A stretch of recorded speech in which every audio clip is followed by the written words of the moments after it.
రజనీకాంత్ గారు ఒకప్పుడు bus conductor, మీ అందరికీ తెలిసిందే. 1500 రూపాయల జీతంతో పనిచేశాడు. ఆయన కనుక నా జీవితం ఎంతే, ఇంకా నా తలరాత అలా రాశాడు దేవుడు, ఇంతటితోనే తృప్తి పడాలి, సరిపెట్టుకోవాలి అని కనుక ఆయన అక్కడే ఆగిపోయి ఉంటే మనకి సూపర్ స్టార్ పరిచయం అయ్యేవాళ్ళ? లేదు కదా. ఒకప్పుడు ఆయన ticket ticket ticket ticket ticket ticket అనుకుంటూ బస్సులో తిరిగేవాడు. ఇప్పుడు ఆయన సినిమా రిలీజ్ అయితే మనం టికెట్ టికెట్ టికెట్ టికెట్ అనుకుంటూ థియేటర్ల చుట్టూ తిరుగుతున్నాం కదా. ఇప్పుడు చెప్పండి, నాకు రజనీకాంత్ గారికి తెలీదా తనకు 70 ఏళ్ళు దాటాయని? తెలుసు కదా. రజనీకాంత్ గారికి తెలీదా తన కలర్ బ్లాక్ అని? తెలుసు కదా. రజనీకాంత్ గారికి తెలీదా తనకు బట్టతల ఉందని? రజనీకాంత్ గారికి తెలీదా తనకు తెల్లగడ్డం ఉందని?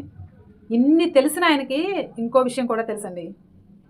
ఆయన కనుక ఒక్కసారి మేకప్ వేసి తల మీద విగ్గు పెడితే తానంత సూపర్ స్టార్ లేరని ఆ విషయం కూడా తెలుసు.